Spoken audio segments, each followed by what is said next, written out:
হযরত আলী বলে, আল্লাহর নবী গো, আপনি দুর্বল মনে করে নাম বলবেন না, তা হতে পারে না। আমার এই নেঙ্গা তলোয়ার আমি তলোয়ার খামের ভিতর থেকে খুলে ফেলছি। যদি আমার তাম আরব সাম্রাজ্যের সঙ্গে তাম পৃথিবীর বহুত্ববাদের সঙ্গে যদি লড়াই করতে হয়, আমি আলীর একটা তলোয়ার যথেষ্ট হয়ে যাবে।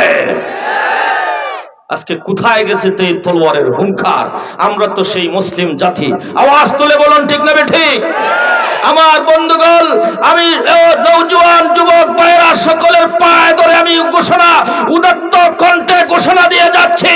আমার বন্ধুগণ শুনুন, যদি এনডিআর বহুত্ববাদের সঙ্গে মোদির বাহিনীর সঙ্গে যদি লড়াই করতে হয়, বুকের তাজা রক্ত দিতে তৈরি আছি না? নয়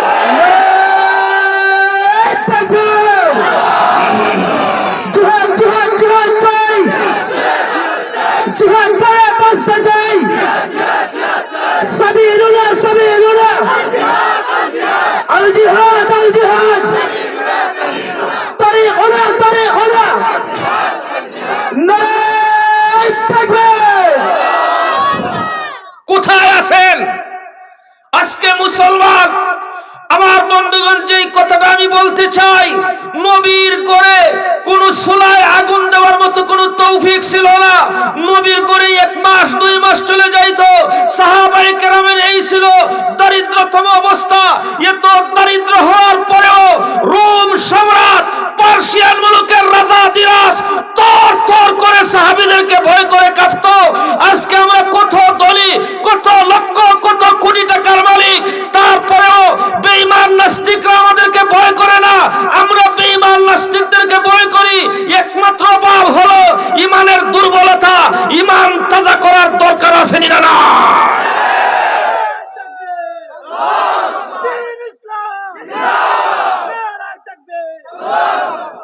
অস্ত্রের ক্ষমতা নাই, আমাদের টাকা নাই, আমাদের পয়সা নাই। আমরা ইন্ডিয়ার সাথে লাগলে, ইন্ডিয়া এত বড় মহারাষ্ট্র, তাদের সাথে যুদ্ধ আমরা কিভাবে করব? আমাদের মরণাস্ত্র নাই, আমাদের ক্ষেপণাস্ত্র নাই। নবীর পরিবারের 2 মাস 3 মাস পর্যন্ত আগুন জ্বলতো না, তারপরেও গজওয়ে বদরে বিজয় লাভ করেছে। উহুদের যুদ্ধের পরবর্তী সময় বিজয় লাভ করেছে। খন্দকের যুদ্ধে বিজয় লাভ করেছে। কোন বেঈমান নাস্তিক নবীর সঙ্গীদের সামনে যুদ্ধ করে পারে নাই। এত দরিদ্রতার পরেও নবীর যুগ থেকে এখন লক্ষ কোটি গুণে আমরা ধনী সম্পদশালী আছি। আওয়াজ তুলে কোন ঠিক না ঠিক? কথাগুলো শুনুন, সব কিছু বরদাস্ত করা যায়, নিজে উপবাস থাকা বরদাস্ত করা যায় গো, কিন্তু বাচ্চারা যদি উপবাস থাকে, ও বাবাগণ বন্ধুগণ, গরিবে আমার কথাটা বুঝবে। নিজে যদি 2 দিন না খেয়ে থাকে, নিজে কোমরে গামছা বেঁধে কাটাইতে পারবে, কিন্তু নিজের বাচ্চা যদি ক্ষুধার যন্ত্রণায় কাঁদে গো, এটা কোনো মা বাবা কলিজায় বরদাস্ত করতে পারে না। কেউ বরদাস্ত করতে? আল্লাহ নবী পেটে নিজে পেট মুবারকের মধ্যে ঠান্ডা পাথর বেঁধে কাঠায় নবীজি বরদাস্ত করতে পারছে গো, কিন্তু ফাতেমার ঠোঁট মুবারক, ফাতেমার 2 ডোর তরতর করে কাঁপতেছে, জিহ্বাটা তরতর করে কাঁপতেছে। নবীজি বরদাস্ত করতে পারে নাই। নবীজিও তো একজন বাবা। কিছু বুঝেন না? ফাতেমা, একটু ধৈর্য ধরো দেখি। নবীজি অন্তহীন প্রান্ত, মরু প্রান্ত আরবের, বাংলাদেশের মতো তো সুন্দর পরিবেশ না। বাংলাদেশ তো air condition. This is the our country is the air condition. দুরুশরা কন্ডিক না বেঠি? বাংলাদেশ তো এয়ার কন্ডিশন, নাতিতুষ্ণ, বেশি গরমও নয়, বেশি শীতও নয়। শীত কারে কয়? জান আইসল্যান্ড, কানাডা দেশের নাম ওই আইসল্যান্ড। আইস মানে ঠান্ডা, বরফ। শীত শিখিয়া দেখেন শীত কারে কয়, আর সৌদি আরবে আইসা দেখেন গরম কারে কয়। জেরুজালেম ঠিক না? ফজরের রক্ত, ফজরের নামাজ পড়তে বাইরেছি আব্দুল আজিজ টাওয়ার, এদিকে গিয়া ফজরের নামাজ পড়বো না, ওই যে মেরিডিয়ান মক্কা। হাজির সাহেব কেউ আসেননি কে জানে? আসলে মেরিডিয়ান মক্কা টাওয়ারও আমার সিট পড়ছে, তো এই টাওয়ার থেকে নিচে নামছি একদম কাছে, বাদশার বাড়ির কাছে। ফজরের নামাজ পড়ব, রোডর কাতার আসতে আসতে দেখি আমার বিল্ডিং এর নিচে চলে আসছে। ফজরের নামাজ তাড়াতাড়ি দৌড় দিয়ে বাইরেছি, তো এখন মুসল্লাও আনি নাই, রোডে আল্লাহু আকবার দাঁড়াইছি। ফজরের অর্থে রোডের মধ্যে সিজদা দিতে পারি নাই, কপাল ফুরে যাইতেছে। সুবহান, সারা রাত্রে কি ঠান্ডা হয়েছে, এখনো গরম। আল্লাহু আকবার খাও। গরম কারে কয়? মদিনায় গিয়া যে মক্কায় যান, সৌদিতে যান, বাংলাদেশ তো this is the air condition, বলেন ঠিক না? আমার বন্ধুগণ শুনুন, এবার আমার সঙ্গে উচ্চ কণ্ঠে আওয়াজ দিতে হবে। নবীজিকে ইহুদির বাচ্চা যখন গালে থাপ্পড় দিয়েছে, গাল মন্দ করেছে, তার জবাবে নবীজি কোনো গাল মন্দ করে নাই, গালি গালাজ করে নাই, থাপ্পড় দিয়েছে, থাপ্পড়ের জবাবে কোনো থাপ্পড় দেয় নাই। অথচ নবীজির শরীরে তিরমিজির হাদিসের দ্বারা প্রমাণিত, বুখারীর হাদিসের দ্বারা প্রমাণিত, নবীজির শরীর মুবারকে 4000 পুরুষের ক্ষমতা ছিল।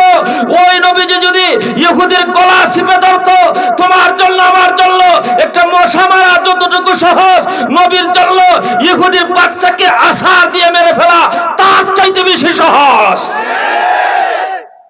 তার চাইতে থাপ্পড় দিছে, কথা বলেন, থাপ্পড় দিয়েছে, থাপ্পড় দেয় না।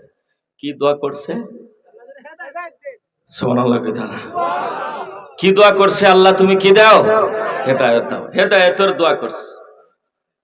এবার তাম বিশ্বের যত নষ্টারা আছে, ইহুদ, খ্রিস্টান, মিশনারি এবং বাংলাদেশের সেই লাল কুত্তার দালাল যারা রয়েছে, যারা বলে ইসলাম জঙ্গিবাদী ধর্ম, ইসলাম শুধু রক্ত পিপাসু ধর্ম, তাদের নবী ছিল রক্ত পিপাসু, তাদের নবীজি ছিল জঙ্গিবাদ। এই ইহুদি, খ্রিস্টান, মিশনারিদের লাল কুত্তার দলেরা শোনো, আমার নবী জঙ্গিবাদী যদি হতো তাইলে সেই ইহুদির 3 টুকরা করে দিত, গলা চিপে জায়গায় মেরে ফেলতো।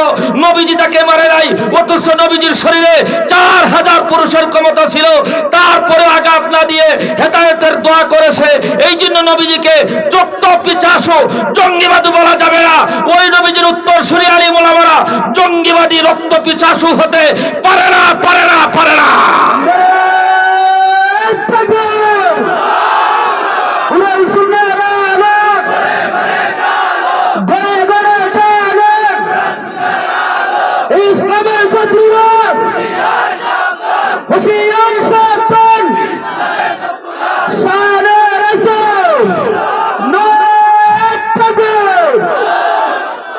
আমরা ওই নবীর উম্মত, আমরা আদর্শ শিখেছি।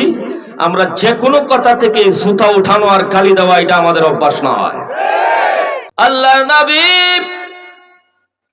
হযরতে ফাতেমা রাদিয়াল্লাহু আনহার ঘরে গেছে গো, গিয়ে দেখে ফাতেমার 2টা ঠোঁট থরথর করে কাঁপতেছে, জিহ্বাটা শুকায়া গেছে।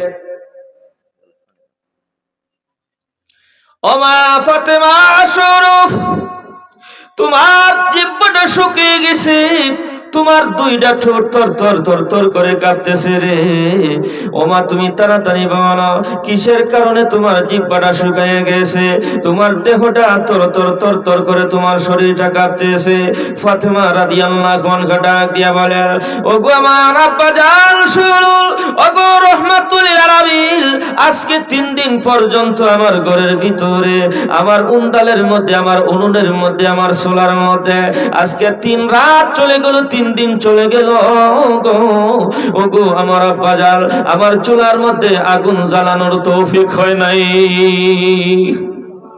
কোন খাবার ফাঁক করে খাবার খাবে, এইরকম 3 দিন পর্যন্ত আমার বাইকে জুটে নাই। কুদার যন্ত্রণায় তরতর করে কাঁপতেছি গো। আল্লাহর নবী ডাক দিয়ে বলে, ওরে আমার আম্মা জান ফাতেমা, শোনো রে, ওরে আমার কলিজার টুকরা সন্তান, শোনো, এই দুনিয়ার শান্তি কোনো শান্তি নয়, এই দুনিয়ার কষ্ট কোনো কষ্ট নয়, একটু ধৈর্য ধারণ করো, অবশ্যই তোমার স্বামী আলী ব্যবস্থা করে তোমার সামনে আনিয়ে হাজির করে দিবে। ও ফাতেমা, শুনো, তোমার ঘরের ভিতরে মাত্র 3 দিন পর্যন্ত পর্যন্ত চুলায় আগুন জ্বলে নাই। তোমার আম্মা জান আয়েশাকে গিয়ে প্রশ্ন করবে, আয়েশা হাফসা তাদেরকে গিয়ে প্রশ্ন করে দেখো, আর তোমার বাবা আমি রাহমাতুল লিল আলামিনের ঘরের ভিতরে কয়দিন কয়রা চলে যায়। বুখারী শরীফের হাদিস কিতাবুর রিকাকের মধ্যে রয়েছে, হযরত আয়েশা সিদ্দিকা বলেন, আমাদের নবীর ঘরে আমাদের চুলার মধ্যে 1 মাস নয় 2 মাস নয়, কোন সময় একাধারে 3 মাস পর্যন্ত চলে যাইত, চুলায় আগুন দেওয়ার মতো তৌফিক হতো না। আল্লাহু আকবার। চুলার আগুন জ্বালানোর মতো, চুলার মধ্যে আগুন দিব এমন তৌফিক হইছে না, কারণ রুটি নাই মাংস নাই, কি পাকাবো গো, পাকিয়ে খাওয়ার মতো কোনো সুযোগ হয় নাই।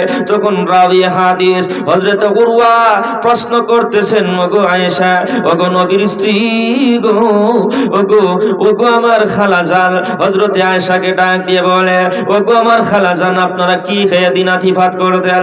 1 মাস 2 মাস পর্যন্ত চলে যাইত, চুলায় আগুন ধরাইতে পারতেন না, আপনারা কি খেয়ে জীবন কাটাইতেন? হযরত আয়েশা ডাক দিয়ে বলেন, আলমা ও আত্তামার, 2টা কালো জিনিস খাই আমরা জান বাঁচাই দাও, একটা হলো পানি আর একটা হলো খেজুর। জোরে সরে বলুন আল্লাহু আকবার। 1 গ্লাস খেজুর 1টা গ্লাস পানি খাইয়া দিন যাইত। সুবহানাল্লাহ। কোথায় আছেন আজকে মুসলমান? আমার বন্ধুগণ, যেই কথাটা আমি বলতে চাই, নবীর করে কোন চুলায় আগুন দেওয়ার মতো কোন তৌফিক ছিল না। নবীর করে 1 মাস 2 মাস চলে যাইত। সাহাবায়ে কেরামের এই ছিল দরিদ্রতম অবস্থা। এত দরিদ্র হওয়ার পরেও রোম সম্রাট পার্সিয়ান মুলুকের রাজা দিরাস তর তর করে সাহাবীদেরকে ভয় করে কাঁপত। আজকে আমরা কত ধনী, কত লক্ষ, কত কোটি টাকার মালিক, তারপরেও বেঈমান নাস্তিকরা আমাদেরকে ভয় করে না, আমরা বেঈমান নাস্তিকদেরকে ভয় করি। একমাত্র ভাব হলো ঈমানের দুর্বলতা। ঈমান তাজা করার দরকার আছে না? না,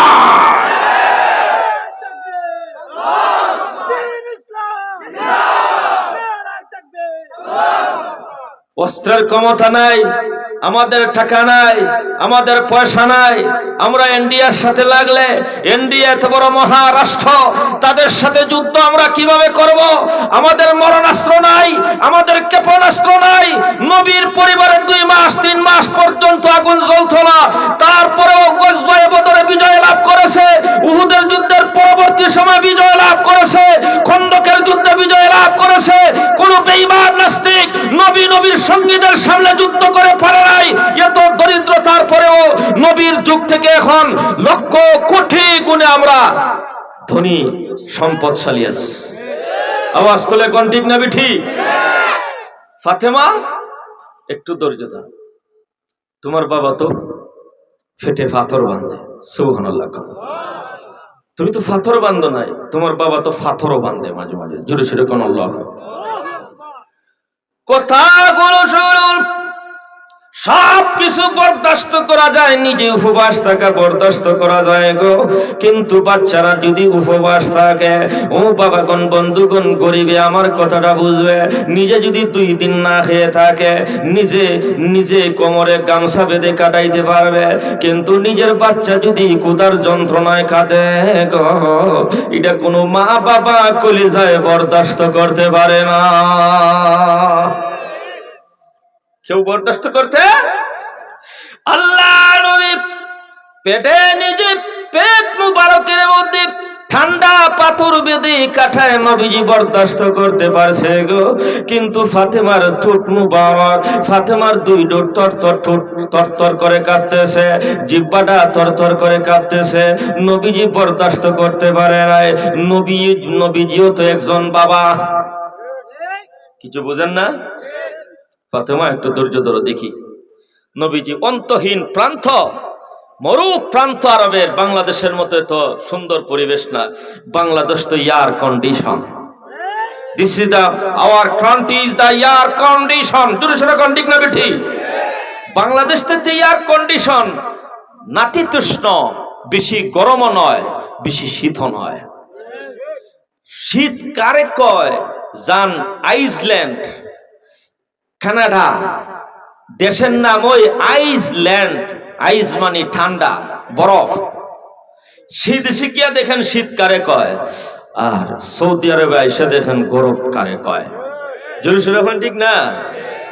ফজরের রক্ত, ফজরের নামাজ পড়তে বাইরেছি আব্দুল আজিজ টাওয়ার এদিকে গিয়া ফজরের নামাজ পড়বো না, ওই যে মেরিডিয়ান মক্কা, হাজির সাহেব কেউ আসেননি, কে জানে আসেননি?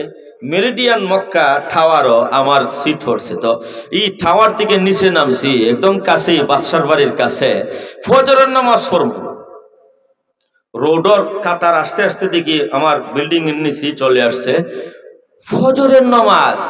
তাড়াতাড়ি দৌড় দিয়ে বাইরেছি, তো এখন মুসল্লাও আনি নাই, রোডে আল্লাহু আকবার দাঁড়াইছি, ফজরের অর্থে রোডের মধ্যে সিজদা দিতে পারি নাই, কপাল পুড়ে যাইতেছে। সুবহানাল্লাহ, সারা রাত্রে কি ঠান্ডা হয়েছে, এখনো গরম। আল্লাহু আকবার খাও।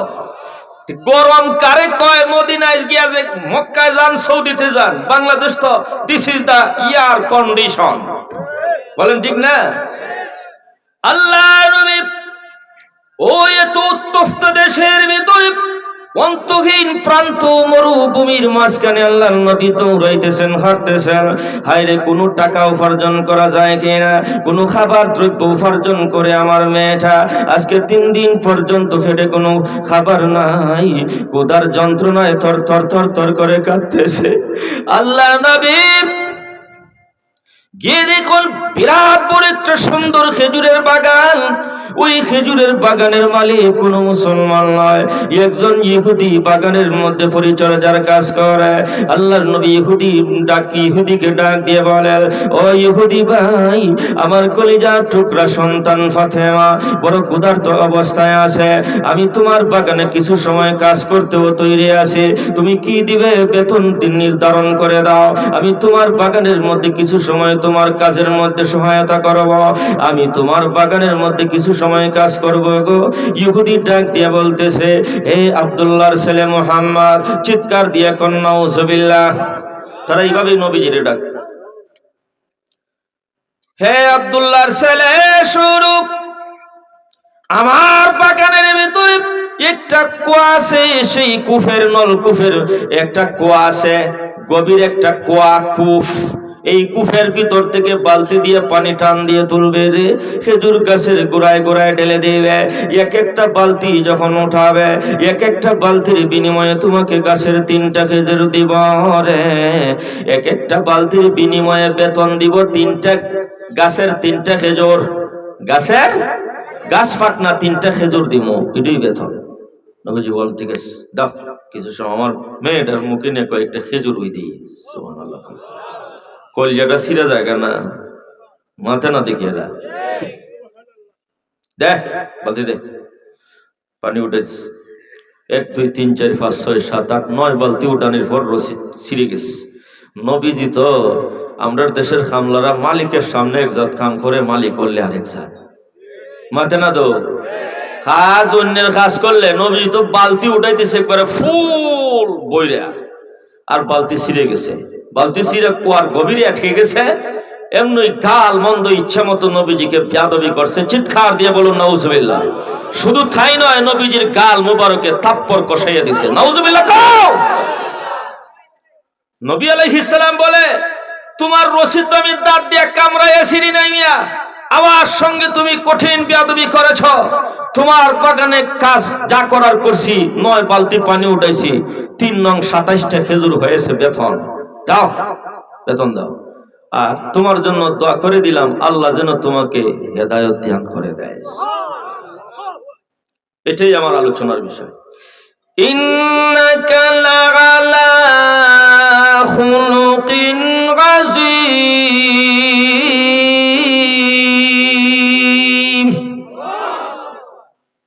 দেখেন আমার বন্ধুগণ, এই মাত্র হাদিস পড়ে আসলাম, সহিহ বুখারী শরীফের মধ্যে রয়েছে নসখাতুল ইসমাঈলি, বুখারী শরীফের ইসমাঈলি নসখার মধ্যে রয়েছে নবীজিকে 40 জন পুরুষের ক্ষমতা দেওয়া হয়েছে। বুখারী শরীফের আমাদের সামনে যেই নসখা আছে, এই পান্ডুলিপির মধ্যে আছে নবীজিকে 30 জন কাঠা নওজোয়ান পুরুষের ক্ষমতা দান করা হয়েছে। কিন্তু তিরমিজি শরীফের হাদিসে আছে, উতিয়া নবিয়ুনা সাল্লাল্লাহু আলাইহি ওয়াসাল্লাম কুওয়াতা 40 রাজুলা, জোরে সরে বলুন আল্লাহু আকবার। নবীজি বলেন, নবীজিকে হাদিসের মধ্যে আছে, হযরত আনাসের হাদিসে, আমরা নবীজিরে 40 জন পুরুষের ক্ষমতা দেওয়া হয়েছে। এই 40 জন মানে দুনিয়ার 40 জন জওয়ান না, জান্নাতের 40 জন। এখন জান্নাতের একজনের ক্ষমতা কতটুকু ছিল বলে, দুনিয়ার একজন সুস্থ সবল নওজওয়ানের যতটুকু ক্ষমতা, এই ধরনের 100 জন এর ক্ষমতা জান্নাতের সাধারণ একজনের। সর্বনিম্ন একজন সাধারণ জান্নাতি কোন রকম, একেবারে কোন রকম নম্বর হইয়া পাস। এরা কিভাবে বুঝে? ছাত্ররা বুঝবো। কোন রকম 33 স্কুলে পড়ছেন না, কোন রকম 33 হইয়া কোন রকম পাস করছে, জান্নাতি হইছে। এর শরীরে ও যে ক্ষমতা থাকবো দুনিয়ার 100 জনের। কোন দুনিয়ার? তাহলে জান্নাতের পুরুষ যদি 40 জনের ক্ষমতা নবীজির থাকে, আর জান্নাতের এক একজনের ক্ষমতা যদি হয় 100 জনের, তাহলে 40 কতজন? এরা দিয়ে অঙ্ক পারে দেখি। 40 কত? এই জন্য বলা হয় নবীজিকে আল্লাহ 4000 পুরুষের ক্ষমতা দিয়েছেন। সুবহানাল্লাহ। আমার বন্ধুগণ শুনুন, এবার আমার সঙ্গে উচ্চ কণ্ঠে আওয়াজ দিতে হবে। নবীজিকে ইহুদির বাচ্চা যখন গালে থাপ্পড় দিয়েছে, গাল মন্দ করেছে, তার জবাবে নবীজি কোনো গাল মন্দ করে নাই, গালিগালাজ করে নাই, থাপ্পড় দিয়েছে, থাপ্পড়ের জবাবে কোনো থাপ্পড় দেয় নাই। অথচ নবীজির শরীরে তিরমিজির হাদিসের দ্বারা প্রমাণিত, বুখারীর হাদিসের দ্বারা প্রমাণিত, নবীজির শরীর মুবারকে 4000 পুরুষের ক্ষমতা ছিল। ওই নবীজি যদি ইহুদির গলা চিপে ধরতো, তোমার জন্য আমার জন্য একটা মশা মারা যতটুকু সহজ, নবীর জন্য ইহুদির বাচ্চাকে আশা দিয়ে মেরে ফেলা তার চাইতে বেশি সহজ। তার চাইতে থাপ্পড় দিছে। কথা বলেন, থাপ্পড় দিয়েছে? থাপ্পড় দেন। কি দোয়া করছে? সুবহানাল্লাহ। কি দোয়া করছে? আল্লাহ তুমি কি দাও? হেদায়েত দাও। হেদায়েতের দোয়া করছে। এবার তাম বিশ্বের যত নষ্টারা আছে, ইহুদ, খ্রিস্টান, মিশনারি এবং বাংলাদেশে সেই লাল কুত্তার দালাল যারা রয়েছে, যারা বলে ইসলাম জঙ্গিবাদী ধর্ম, ইসলাম শুধু রক্ত পিপাসু ধর্ম, তাদের নবী ছিল রক্ত পিপাসু, তাদের নবীজি ছিল জঙ্গিবাদ। এই ইহুদি, খ্রিস্টান, মিশনারিদের লাল কুত্তার দলেরা শোনো, আমার নবী জঙ্গিবাদী যদি হতো, তাইলে সেই ইহুদির 3 টুকরা করে দিত, গলা চিপে জায়গায় মেরে ফেলতো। নবীজি তাকে মারে নাই, অথচ নবীজির শরীরে 4000 পুরুষের ক্ষমতা ছিল, তারপরে আঘাত না দিয়ে হেদায়েতের দোয়া করেছে। এই জন্য নবীজিকে যত পিপাসু জঙ্গিবাদী বলা যাবে না।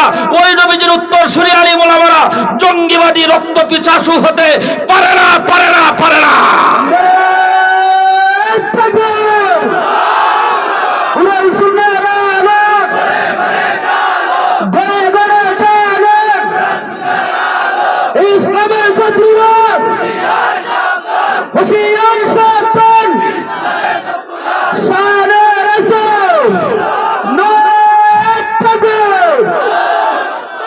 আমরা ওই নবীর উম্মত, আমরা আদর্শ শিখেছি।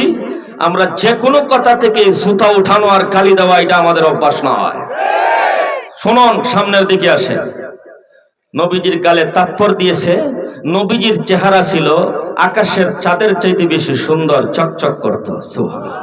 এই জন্য তিরমিজি এবং বাইহাকির হাদিসের মধ্যে আছে, কাফিররা যখন কোন দুষ্কৃতিকারী পাঠাইতো, সন্ত্রাসী পাঠাইতো নবীজিকে হত্যা করার জন্য, যেই নওজওয়ানকে পাঠাইতো তাকে শিখিয়ে দিত, সামনের দিকে যাইস না, পিছনের দিকে দিয়ে যাইস, পিছনের দিকে যাবে, সামনের দিকে গেলে চেহারা দেখবে, মায়া লেগে যাইব, আর খারতো না।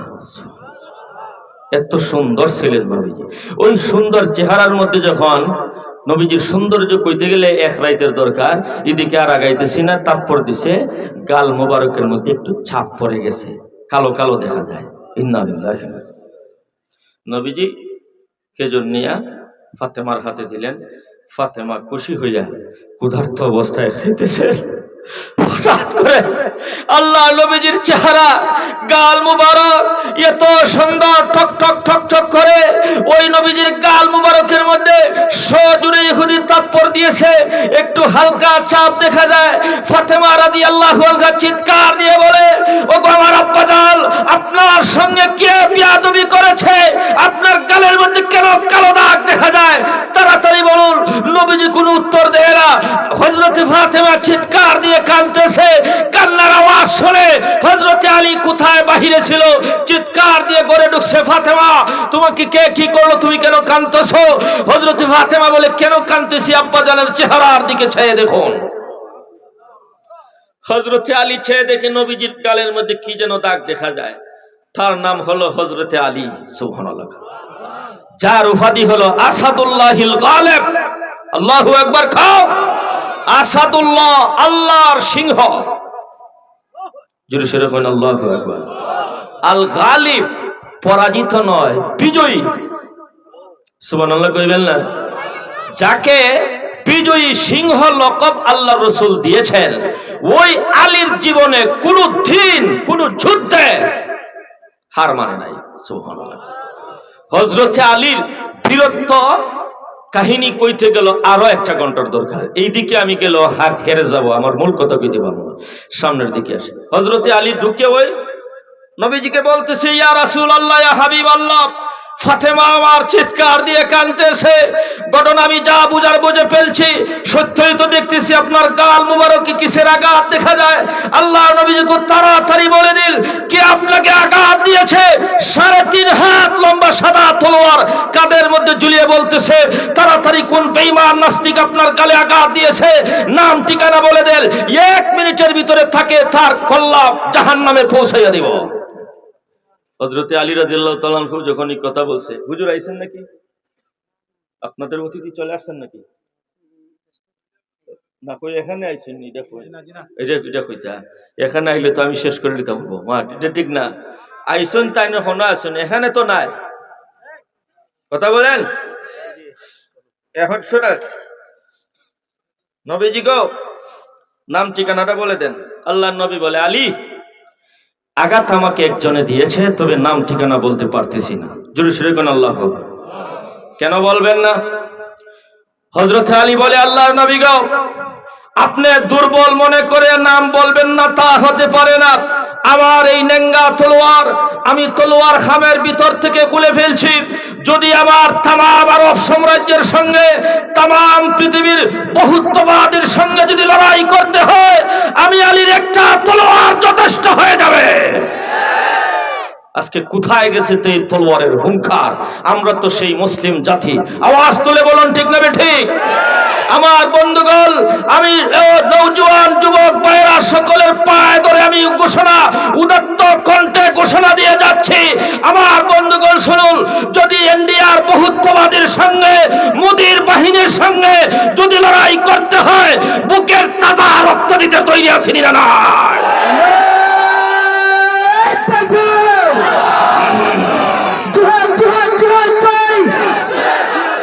জিহাদ করে বাঁচতে চাই।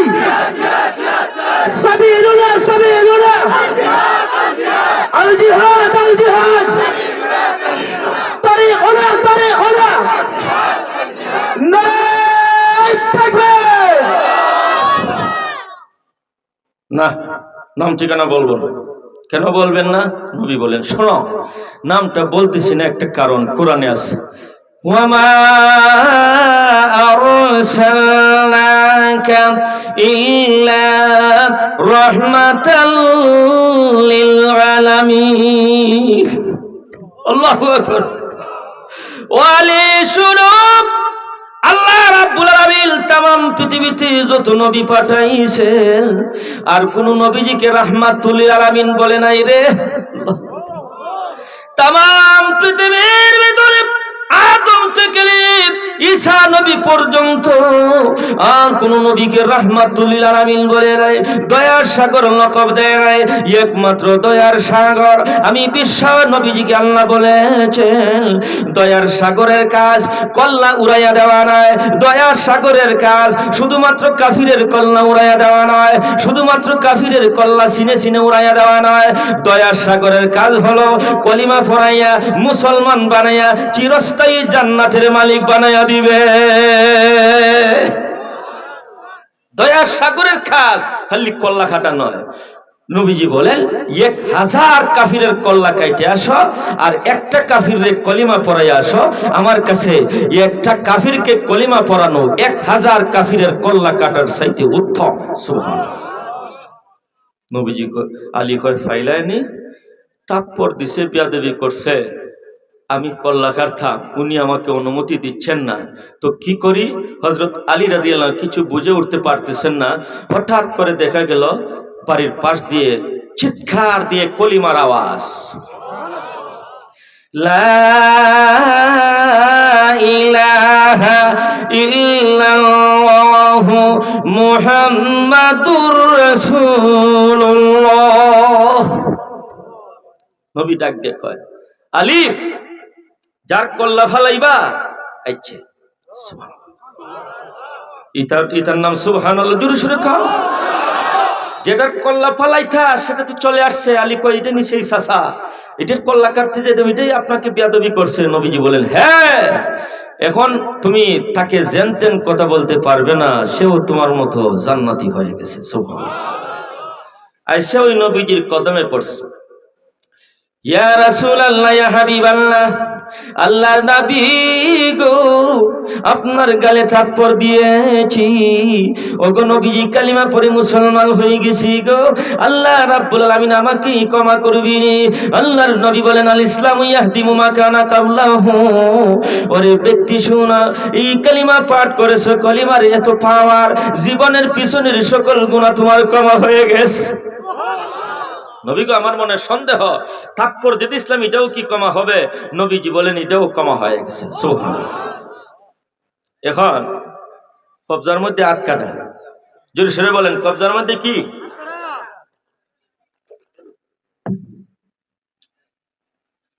হাত যখন কবজার মধ্যে নবী আলাইহিস সালাতু ওয়াস সালাম কাটা দেখছেন, তখন নবী আলাইহিস সালাম বলতেন তোমাদের হাত কাটা, বাকি অংশ গেল কই? ফিরিঙ্গি দিয়া রক্ত পড়তেছে, বাকি অংশ কয়?